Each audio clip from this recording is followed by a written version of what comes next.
Madam ఇప్పుడు అంటే కొత్త ప్రభుత్వం ఏర్పడిన తర్వాత పథకాల పేర్లు మారుస్తున్నారు అని చెప్పేసి అన్నారు. అంటే జగన్‌కి అనుకూలంగా జగన్ పేరుతో పెట్టిన కొన్ని పథకాలకి పేర్లు మారుస్తున్నాం అని చెప్పేసి లోకేష్ కూడా ప్రకటించారు. అయితే ఇప్పుడు ఆ పేర్లు మార్చడం వెనక మంచి ఉద్దేశంతోనే మారుస్తున్నాం అని చెప్పేసి కూడా చాలా మంది మాట్లాడుతున్నారు. మీరేమంటారు మేడం? పేర్లు మార్చడం మంచిదే అంటారా? తప్పకుండానండి. ఇప్పుడు జగన్ ఏమన్నా జగన్ జేబులోంచి ఇచ్చాడా డబ్బులు? ఆ? మనం కట్టిన ఇన్కమ్ ట్యాక్స్ల రూపంలో వచ్చేది ప్రభుత్వ ఆదాయంలోంచే కదా ఇచ్చారు. జగన్ జగన్ అంటాడు. ఎప్పుడైనా వైసీపీ అని కానీ మనం అని కానీ అంటాడా? అసలు ఆ ప్రస్తావనే తేడు. ఎవరిని కలుపుకోడు. జగన్ ఏమైనా దిగొచ్చాడా? జగన్ ఏమైనా అదేంటది దేవుడా? కాబట్టి ప్రతిదానికి జగన్ పేరు అవసరం లేదండి. ఇప్పుడు మీరు చెప్పినట్టుగా మొట్టమొదటి చూసుకుంటే మొట్టమొదటి అప్పుడు జగన్ ఏం పెట్టాడండి? జగన్ అన్న అమ్మ ఒడి తల్లికి వందనం, జగన్ అన్న విద్యా కానుక.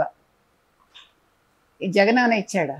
మీరు చూశారు మొన్న ఈ కొత్త ప్రభుత్వం వచ్చాక ఆ పిల్లలకి ఇచ్చే బడి బ్యాగుల మీద జగన్ ఫోటో ఉంటే కూడా డబ్బులు వేస్ట్ చేయొద్దు, అదే పంచమని చెప్పారు చంద్రబాబు నాయుడు గారు. సో నిన్న లోకేష్ అనౌన్స్ చేశారు ఇది. ఇప్పుడు ఈ పేర్లు మారుస్తున్నాం మేము అని చెప్పి. ఇది హర్షించదగ్గ విషయం అండి. ఇప్పుడు వాళ్ళు ఏం పెట్టారు? సర్వేపల్లి రాధాకృష్ణన్ విద్యార్థి మిత్ర అని పెట్టారు. ఎంత బాగుంది. సర్వేపల్లి రాధాకృష్ణ ఎంత గొప్ప వ్యక్తి. ఆయన యాక్చువల్గా అంటే తత్వశాస్త్రం ప్లస్ రాజనీతి రెండింటి మీద ఆయన చాలా రీసెర్చ్ చేశారు. ఆయన తత్వశాస్త్రం మీద ఆయన వాల్యూమ్స్ చాలా గొప్ప బుక్స్ యాక్చువల్గా. తర్వాత మనకి ఆయన భారత రాష్ట్రపతిగా కూడా పనిచేశారు. తర్వాత ఆయన ఉపాధ్యాయ వృత్తిలో ఉన్నారు. ఆక్స్ఫర్డ్ యూనివర్సిటీలో కూడా మన భారతీయ తత్వాన్ని, మన హిందూ ధర్మాన్ని గురించి కూడా బోధించారు ఆయన. అంతేకాకుండా ఆయన బర్త్డేకి అక్కడ ఉన్న వాళ్ళందరూ చేస్తామంటే, ఎందుకు నాకు జన్మదినాలు చేయొద్దు, మీరు నా పుట్టినరోజుని ఉపాధ్యాయ దినంగా జరుపుకోండి అని అడిగారు ఆయన. అందుకే సెప్టెంబర్ 5 మనం ఉపాధ్యాయ దినంగా జరుపుకుంటాం. ఒక తెలుగు వ్యక్తి మద్రాసులో పుట్టి, తిరుత్తణిలో పుట్టారు ఆయన, మద్రాసులో చదువుకున్నారు, ఎన్నో ఉన్నత స్థానాలు అధిరోహించారు, ఎంతో రీసెర్చ్ చేసిన వ్యక్తి ఆయన. కంపారిటివ్ అంటే తులనాత్మక పరిశీలన చేసిన వ్యక్తి ఆయన ఇందులో తత్వశాస్త్రంలో. కాబట్టి అటువంటి వ్యక్తి పేరున పెట్టడం అనేది చాలా సమంజసం అండి. అదేవిధంగా ఇంకొక పథకం తీసుకున్నామంటే మనం ముఖ్యంగా జగనన్న గోరుముద్ద. జగనన్న గోరుముద్దలు పెడతాడా వచ్చి? జగనన్న ఏమైనా ఇస్తున్నాడా? జగనన్న గోరుముద్ద ఏంటండి? డొక్కా సీతమ్మ మధ్యాహ్న బడి భోజనం.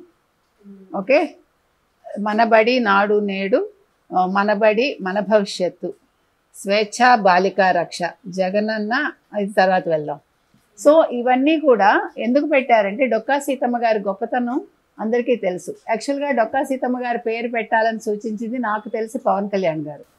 కాబట్టి ఆయన మాటకు కూడా విలువిస్తూ డొక్కా సీతమ్మ గారి పేరు పెట్టడం చాలా సముచితం అండి. డొక్కా సీతమ్మ గారు మండపేటలో పుట్టారు. ఆవిడ లంకల గన్నవరం అంటారనమాట. ఆ గన్నవరంలో ఆవిడ ఇల్లాలుగా వెళ్ళారు. ఆవిడ చదువుకోలేదు, కానీ అక్కడ ఎప్పుడు కూడా మీకు ఈ వరదలు ఇవంతా ఎక్కువ అనమాట. ఈ అంటే న్యాచురల్ కెలామిటీస్ అంటాం కదా, అందుకోసం ఆవిడ అక్కడ ఉండే పేదలకి ప్రతి ఒక్కళ్ళకి నిత్యాన్నదానం చేసేవారు.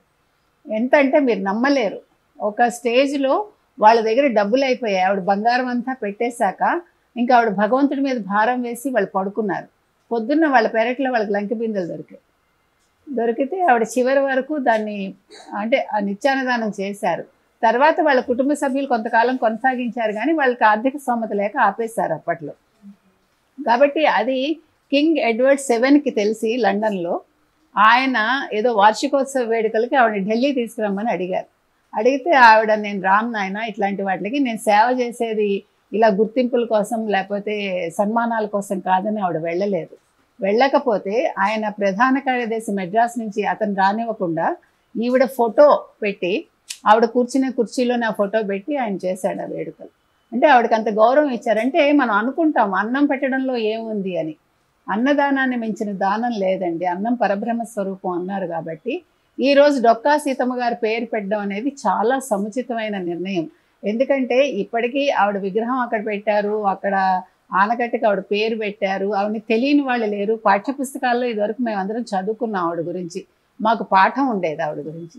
కాబట్టి ఈరోజు తెలుగుదేశం కూటమి ప్రభుత్వం ఏదైతే నిర్ణయాలు తీసుకుంటుందో ఇవన్నీ కూడా ఎక్కడ చంద్రబాబు నాయుడు పేరు లేదు కదా, ఎక్కడ లోకేష్ పేరు లేదు కదా, ఎక్కడ పవన్ కళ్యాణ్ పేరు లేదు కదా, అవసరం లేదండి. గుర్తింపు ఎవరికి రావాలి? పథకాలకి రావాలి. పిల్లలు సుఖపడాలి. పిల్లల కోసం చేసేదానికి వ్యక్తిగత పేర్లు, వ్యక్తిగత పూజలు అవసరం లేదు. వ్యక్తిగా మనం ఎదగక్కర్లా. మనం చేసే మంచి పనులు మనకు గుర్తింపు ఇస్తాయి. అది ఆ జ్ఞానం మనిషికి ఉండాలి. ఎంతసేపు రాజకీయాల్లోకి వచ్చేది మనం ఏదో గొప్పవాళ్ళం అవ్వాలని రావక్కర్లా. మనం చేసే పనులు మనం చచ్చిపోయాక కూడా తలుచుకోవాలి. ఆ విధంగా చేయటం అనేది చాలా సముచితం అండి. నెక్స్ట్ మీరు తీసుకున్నారంటే ఇంకొకటి మంచి పని చేస్తున్నారు వీళ్ళు. అదేంటంటే జగనన్న ఆణిముత్యాలు.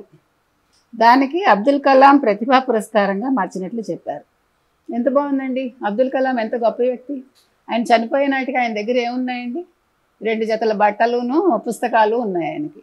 ఆయన వాళ్ళ ఫ్యామిలీకి ఎటువంటి హెల్ప్ చేయలేదు తెలుసా మీకు?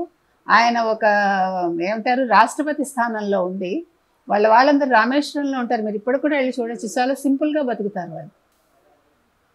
ఈవెన్ ప్రధాని మోదీ గారు కూడా అంతే కదా. వాళ్ళ ఫ్యామిలీ వాళ్ళందరూ మామూలుగా ఉంటారు. మీరు యోగి ఆదిత్యనాథ్ తీసుకోండి. వాళ్ళ చెల్లెలు ఎక్కడో ఆవిడ ఒక టీ కొట్టు నడుపుకుంటుంది. నేను అనేది ఏంటంటే మనం రాజకీయాల్లో మీరు ఒక ఉన్నత స్థానానికి వస్తే దాని అర్థం మీరు తరతరాలు మీ కుటుంబాన్ని పోషించుకోమని కాదు, సంపద సృష్టించుకోమని కాదు. మీ వరకే ఆ పదవి అనేది. ఈవెన్ మీ భార్యకు కూడా వర్తించదు, కొంతవరకే. మనం చూసాము ఒక మంత్రి భార్య చేసిన ఆగడం. ఆ రోజు వీళ్ళకి ఇదేంటది పెన్షన్ పంపిణీలో వెంటనే చంద్రబాబు నాయుడు గారు రెస్పాండ్ అయ్యారు. అది అవ్వాలండి. మనకేంటుందండి, ఇప్పుడు మా నాన్నగారు చాలా గొప్పవాళ్ళు అయితే నాకేంటి? నేను ఆయన కూతుర్ని అంతవరకే కదా. నేను వాళ్ళ మీద వెళ్ళి ఎగురుతానంటే కుదరదు అది. కాబట్టి ఇవి గుర్తుంచుకోవాలి. రాజకీయ నాయకులకి ఇవన్నీ కూడా ఈరోజు తెలుగుదేశం కూటమి ఏదైతే చేస్తోందో ఇవన్నీ కూడా ఆదర్శంగా ఉండాలండి. తర్వాత వచ్చే ప్రభుత్వాలు కూడా వీళ్ళే వస్తే గొడవ లేదు, రాకపోయినా కూడా మళ్ళీ ఇలాంటి పిచ్చి పనులు చేయకూడదు. వ్యక్తిగత పేర్లు పెట్టుకోవటం, వ్యక్తిగతంగా మనం పైకి రావాలనుకోవటం అనవసరం అండి. మనం ఇచ్చే పథకాలు మనం ప్రజలు ఇచ్చిన సొమ్ముతో చేస్తున్నాం, ప్రజలకే చేరుతున్నాయి అంతే తప్ప ఇది ఎవరి జేబులోంచి ఎవడు ఇవ్వట్లా. కాబట్టి వాళ్ళ పేర్లు పెట్టుకునే అర్హత ఎవరికీ లేదు. దీని మీద ఎవరైనా ఫ్యూచర్లో ఇలాంటివి చేస్తే కోర్టుకు వెళ్ళే అవసరం కూడా వస్తుంది. అది ప్రజలు గుర్తించాలండి. అసలు ఎందుకు ఈ అంటే ఒక ప్రభుత్వం మారగానే ఇంకో ప్రభుత్వం రాగానే ఈ పథకాల పేర్లు మారుస్తున్నారంటారు? అంటే జగన్కి అంటే మహానుభావులు ఎవరు కనిపించలేదంటారా? అసలు జగన్ ఫ్యామిలీ మెంబర్స్ ఆయన యాక్సెప్ట్ చేయడు కదండి. తండ్రి పేరు తలుచుకుంటాడు ఎక్కడైనా? మొన్న వైఎస్ఆర్ ఘాట్లో ఏం చేశాడు ఆయన? మీరే చూశారు. తండ్రిది మొన్న ఏంటి 75వ ఇది కదా జయంతి. ఏం చేశాడండి? ఒక్క మాట వైఎస్ఆర్ గొప్పవాడని కానీ, వైఎస్ఆర్ కొడుకునని కానీ, వైఎస్ఆర్ వల్ల నేను ఈరోజు ఈ స్థితిలో ఒక మాట మాట్లాడా? వైఎస్ఆర్ జిందాబాద్ అని ఎప్పుడైనా అంటాడా? అసలు తలుచుకోడు. 5 నిమిషాలు ఉన్నాడు, మీరు నమ్మండి. తల్లిని ఓదార్చలేదు, వదిలేసి వెళ్ళిపోయాడు. భారతిరెడ్డి అత్తగారిని ఓదార్చలేదు, మనం చూసాం. ఇంకా అటువంటి వాడు వేరే వాళ్ళని ఎలా రాణిస్తాడండి?